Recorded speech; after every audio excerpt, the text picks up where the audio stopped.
അസ്സലാമുഅലൈക്കും നമസ്കാരം. എല്ലാവർക്കും നമ്മുടെ പുതിയ വീഡിയോയിലേക്ക് സ്വാഗതം. ഇന്നത്തെ നമ്മുടെ റെസിപ്പി കായ വെച്ചിട്ട് നമുക്ക് ചപ്പാത്തിക്കും ചോറിനും എല്ലാം കഴിക്കാൻ പറ്റിയ നല്ല ടേസ്റ്റി ആയിട്ടുള്ളൊരു കറിയാണ്. കുക്കറിൽ കുറഞ്ഞ സമയം മാത്രം മതിയിട്ട് നമുക്ക് ഈ ഒരു കറി ഉണ്ടാക്കാൻ വേണ്ടിയിട്ട്. അപ്പോൾ നമുക്കത് എങ്ങനെയാണ് തയ്യാറാക്കുന്നതെന്ന് ഒന്ന് നോക്കാം.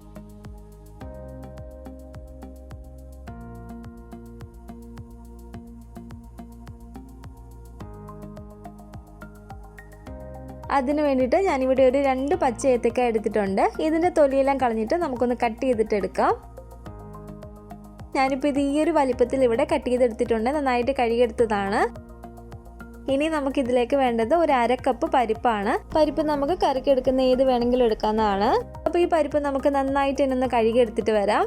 നമ്മൾ ഈ കറിയെ കുക്കറിലാണ് ഉണ്ടാക്കുന്നത്. അപ്പോൾ കുക്കറിലേക്ക് നമുക്ക് ഈ കട്ട് ചെയ്ത വാഴക്ക ഇട്ട് കൊടുക്കാം. അതുപോലെ നന്നായിട്ട് കഴുകിയെടുത്തിരിക്കുന്ന ഈ പരിപ്പും കൂടെ ഞാൻ ഇതിലേക്ക് ഇട്ട് കൊടുക്കുകയാണ്. ഇനി നമുക്കിതിലേക്ക് വേണ്ടത് ഒരു സവാള ഇതുപോലെ കട്ട് ചെയ്തെടുത്തതാണ്. ഈ ഒരു സവാളയും കൂടെ ഞാൻ ഇതിലേക്ക് ഇട്ട് കൊടുക്കുകയാണ്. കൂടാതെ ഒരു 4 പച്ചമുളക് എടുത്തിട്ടുണ്ട്. പച്ചമുളക് നമുക്കിതുപോലെ ഒന്ന് നെടുകെ കീറിയിട്ടിട്ട് കൊടുക്കാം.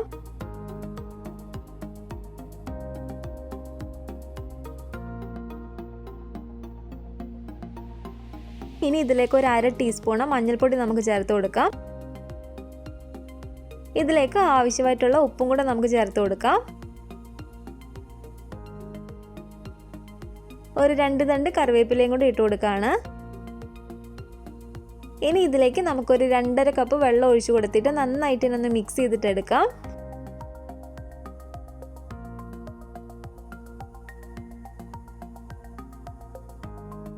അപ്പോൾ ഇതെല്ലാം തന്നെ ഞാൻ നന്നായിട്ടൊന്ന് മിക്സ് ചെയ്തെടുത്തിട്ടുണ്ട്. ഇനി നമുക്ക് ഈ മൂടി വെച്ച് അടച്ചു കൊടുത്തിട്ട് ഗ്യാസ് അടുപ്പിലേക്ക് വെച്ച് കൊടുക്കാം.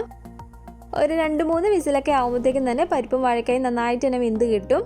ഒരുപാടങ്ങ് ഉടഞ്ഞു പോകണ്ടെങ്കിൽ ഒരു 2 വിസിൽ അടുപ്പിച്ചാൽ മതി. അത്യാവശ്യം ഒന്ന് ഉടഞ്ഞു കിട്ടണമെങ്കിൽ നമുക്കൊരു 3 വിസിൽ വരെ അടുപ്പിക്കാം. അപ്പോൾ ഇതൊന്ന് വെന്ത് വരുന്ന സമയം കൊണ്ട് നമുക്ക് തേങ്ങ ഒന്ന് അരച്ചിട്ടെടുക്കാം. ഞാനിപ്പോൾ ഇതിലേക്ക് 1 കപ്പ് തേങ്ങ ഇവിടെ എടുത്തിട്ടുണ്ട്. ഈ തേങ്ങ നമുക്ക് മിക്സിയുടെ ജാറിലേക്ക് ഇട്ട് കൊടുക്കാം. ഇതിലേക്ക് നമുക്കൊരു 1.5 ടീസ്പൂൺ ചെറിയ ജീരകം ചേർത്ത് കൊടുക്കാം. കൂടാതെ ഒരു 2 ടീസ്പൂൺ വെളുത്തുള്ളി അരിഞ്ഞതും കൂടി ചേർത്ത് കൊടുക്കുകയാണ്. 1/4 ടീസ്പൂൺ അളവിൽ മഞ്ഞൾപ്പൊടിയും കൂടെ ചേർത്ത് കൊടുക്കുകയാണ്. ഇതിലേക്ക് ഒരു 3 പച്ചമുളകും കൂടെ കട്ട് ചെയ്തിട്ട് ഇട്ട് കൊടുക്കാം. എരിവ് നോക്കിയിട്ട് വേണം നമ്മൾ പച്ചമുളക് ചേർത്ത് കൊടുക്കാൻ വേണ്ടിയിട്ട്. കാരണം നമ്മൾ വാഴക്കായാലും പച്ചമുളക് ചേർത്തിരുന്നു. ഇതിലേക്ക് കുറച്ച് കറിവേപ്പിലയും കൂടെ നമുക്ക് ഇട്ട് കൊടുക്കാം.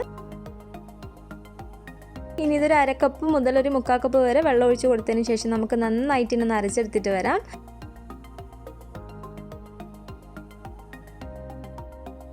അപ്പോൾ ഇതിവിടെ നല്ല ഫൈനായിട്ട് ഞാനിവിടെ ഒന്ന് അരച്ചെടുത്തിട്ടുണ്ട്. അപ്പോൾ ഇതൊരു 3 വിസിൽ അടിച്ചതിന് ശേഷം ഞാൻ ഈ ഫ്ലെയിം അങ്ങ് ഓഫ് ചെയ്ത് കൊടുക്കുകയാണ്. നല്ല പോലെ തന്നെ ഇതിൻ്റെ ആവിയൊക്കെ പോയി വന്നതിന് ശേഷം നമുക്കിതൊന്ന് തുറന്ന് നോക്കാം. വാഴക്കായും പരിപ്പൊക്കെ നന്നായിട്ട് തന്നെ നമുക്കിവിടെ വെന്ത് കിട്ടിയിട്ടുണ്ട്. ഫ്ലെയിം ഓൺ ചെയ്ത് കൊടുത്തതിന് ശേഷം നമുക്ക് തീ ഒന്ന് കുറച്ച് വെച്ച് കൊടുക്കാം. ഇനി ഇതിലേക്ക് നമ്മൾ നേരത്തെ അരച്ച് വെച്ചിരിക്കുന്ന ഈ അരപ്പ് ചേർത്ത് കൊടുക്കാം.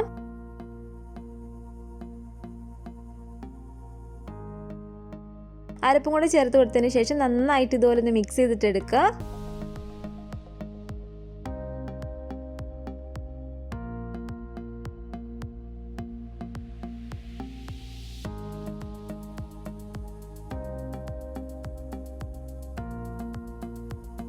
ഇനി ഇതിലേക്ക് നമുക്ക് എത്ര കട്ടിക്കാണ് ചാറ് വേണ്ടത് അതിനനുസരിച്ച് വെള്ളം ചേർത്ത് കൊടുക്കാവുന്നതാണ്. ഞാനിപ്പോൾ ബാക്കി വന്ന അരപ്പ് കഴുകിയ വെള്ളം തന്നെ ഒരു 1/2 കപ്പ് ഇതിലേക്ക് ചേർത്ത് കൊടുക്കുകയാണ്. നിങ്ങൾക്ക് എത്ര കട്ടിക്കാണ് ചാറ് വേണ്ടത് അതിനനുസരിച്ച് നമുക്ക് വെള്ളം ചേർത്ത് കൊടുക്കാവുന്നതാണ്. നന്നായിട്ട് ഇതുപോലെ ഇളക്കി കൊടുത്തതിന് ശേഷം നമുക്കിതൊന്ന് ചൂടാക്കിയിട്ട് എടുക്കണം. ഇതിലേക്ക് കുറച്ചൊരു ഉപ്പിൻ്റെ ഒരു കുറവ് മാത്രമേ ഉള്ളൂ. ആ ഉപ്പും കൂടി ചേർത്ത് കൊടുത്തിട്ട് നന്നായിട്ട് ഞാനൊന്ന് ഇളക്കുകയാണ്.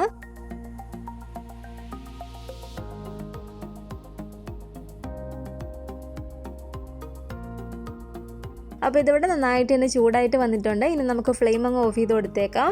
ഇതിലേക്ക് ഇനി നമുക്ക് എണ്ണ താളിച്ച് കൊടുക്കണം. ഈ ഒരു പാത്രത്തിൽ ഞാനൊരു 2 ടേബിൾ സ്പൂണോളം വെളിച്ചെണ്ണ ചേർത്ത് കൊടുത്തിട്ടുണ്ട്.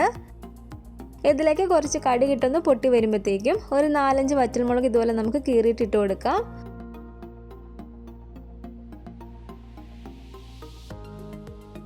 അതുപോലെ 1 ടേബിൾ സ്പൂൺ സവാളയോ ചെറിയുള്ളിയോ ഇതുപോലെ ചെറിയതായിട്ട് അരിഞ്ഞതും കൂടി ചേർത്ത് കൊടുക്കാം. കുറച്ച് കറിവേപ്പിലയും കൂടി ഇട്ട് കൊടുത്തിട്ട് നമുക്കിതെല്ലാം കൂടി നന്നായിട്ടൊന്ന് മൂപ്പിച്ചിട്ടെടുക്കാം.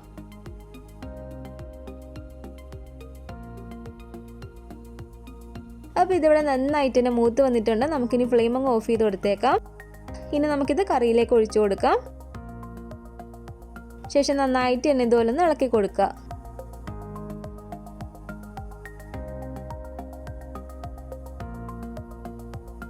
അപ്പോൾ നമ്മുടെ വാഴക്കായും പരിപ്പും വെച്ചിട്ടുള്ള നല്ല സൂപ്പർ ടേസ്റ്റി ആയിട്ടുള്ള കറി ഇവിടെ റെഡി ആയിട്ടുണ്ട്. വാഴക്കായും പരിപ്പും വെച്ചിട്ട് നിങ്ങൾ ഈ രീതിയിൽ കറി വെച്ച് നോക്കിയിട്ടില്ലെങ്കിൽ തീർച്ചയായിട്ടും ഒന്ന് ട്രൈ ചെയ്ത് നോക്കുക കേട്ടോ. ചോറിൻ്റെയും ചപ്പാത്തിയുടെ കൂടെ എല്ലാം കഴിക്കാൻ പറ്റിയ നല്ല രുചിയുള്ളൊരു കറിയാണ്. അപ്പോൾ ഉണ്ടാക്കി നോക്കിയിട്ട് അഭിപ്രായങ്ങളൊക്കെ അറിയിക്കുക. പിന്നെ നമ്മുടെ ഈ ഒരു വീഡിയോ നിങ്ങൾക്ക് ഇഷ്ടപ്പെട്ടെങ്കിൽ ലൈക്ക് ചെയ്യുക, കമൻറ്റ് ചെയ്യുക, നിങ്ങളുടെ ഫാമിലിയും ഫ്രണ്ട്സൊക്കെ ആയിട്ട് വീഡിയോ ഒന്ന് ഷെയർ ചെയ്ത് കൊടുക്കുക. പുതിയതായിട്ട് നമ്മുടെ ചാനൽ ആരെങ്കിലും കാണുന്നുണ്ടെങ്കിൽ താഴെ കാണുന്ന റെഡ് സബ്സ്ക്രൈബ് ബട്ടണും കൂടെ ഒന്ന് പ്രസ് ചെയ്ത് സപ്പോർട്ട് ചെയ്യണേ. കൂട്ടത്തിൽ കാണുന്ന ബെല്ലൈക്കണും കൂടെ ഒന്ന് ക്ലിക്ക് ചെയ്ത് ഓൾ എന്ന ഓപ്ഷൻ തന്നെ കൊടുക്കുകയാണെങ്കിൽ ഞാനിടുന്ന എല്ലാ റെസിപ്പികളും നിങ്ങൾക്ക് നോട്ടിഫിക്കേഷനായിട്ട് കിട്ടുന്നതായിരിക്കും. ഇൻഷാ അല്ലാഹ് വീണ്ടും നമുക്ക് നല്ലൊരു വിഭവമായിട്ട് കാണാം.